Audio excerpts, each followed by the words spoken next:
my father's fervent wish that when he came to the end of his days, that he be buried in a simple soldier's ceremony.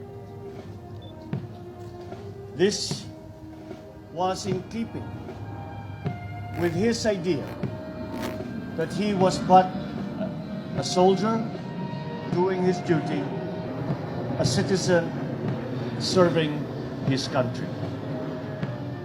We have waited 27 years to fulfill that wish that he left us with. But we are here today, and we are able to grant him that wish. In keeping with his desires, we will keep these ceremonies simple. And it is left to the family, and I speak in their behalf, on behalf of the Marcos family, to thank all those who actually helped and made this day a reality. We thank President Rodrigo Duterte for his recognition of my father's service to the nation. We thank all the members of the Armed Forces of the Philippines who have here come to pay their last respects to their former Commander-in-Chief. We thank all the members of the Philippine National Police for the support that they have given us in these ceremonies that we are having today. And to the Filipino people for their continuing support of my father's dream of unity and progress for our country.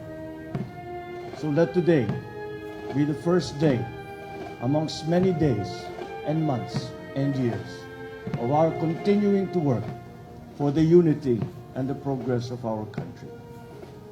Let us be the heroes that my father asked us all to be, and finally bring the Filipino nation together, and finally bring the Filipinos to greatness.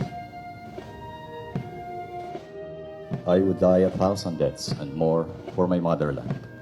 Ferdinand Marcos, former President of the Republic of the Philippines, a legislator, a Secretary of National Defense, a World War II veteran, a Medal of Valor awardee, a soldier lived with such fervent duty and loyalty in serving his countrymen. Major Ferdinand Marcos was regarded as the most decorated hero of the World War II for receiving high honors and commendations, which include the Medal of Valor. Selfless service, integrity, and personal courage defined his extraordinary accomplishments as a young Filipino soldier who was subjected to torture by oppressors, fought in desolate battlefields, and conquered the Japanese invasion in the country, battles of Pesang Pass, and the infamous Death March. When the Philippines obtained independence, his undying commitment to service continued as he pursued his political career after topping the bar examination in 1939 with 98% rating, the highest record in Philippine history. Ferdinand Marcos was elected thrice as representative of Ilocos Norte from 1949 to 1959. He became the Senate President from 1963 to 1965, where he was regarded as son of the legislators who introduced the most number of significant bills. A war hero, Ferdinand Marcos later served as Secretary of National Defense in 1965. Carrying the same mission of serving his country and fellow, Ferdinand Marcos was elected thrice as President of the Republic of the Philippines from 1965 to 1986. As one of the youngest elected president in history, he made a vision for the Philippines.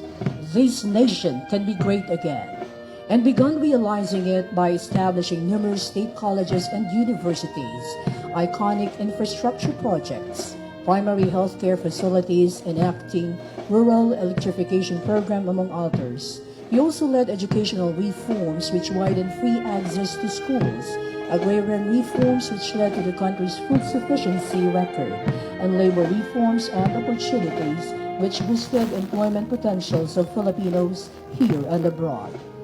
Today, we honor a true patriot who willingly sacrificed his life for his country and people. For almost 3 decades of waiting, we have come to the right time to finally lay him to rest, to where he wished to be laid, beside his fellow soldier and comrades. If there are no heroics now, from whom will future generations derive their inspiration? He said.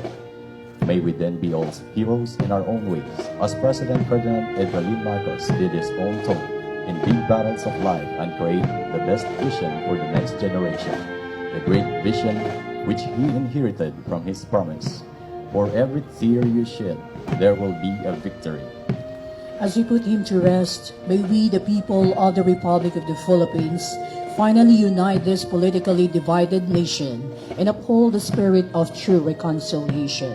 With one mind, one heart, one soul, and one spirit, let us embrace national peace, healing, and unity. Salamat, Apo. Salamat, President Ferdinand Marcos.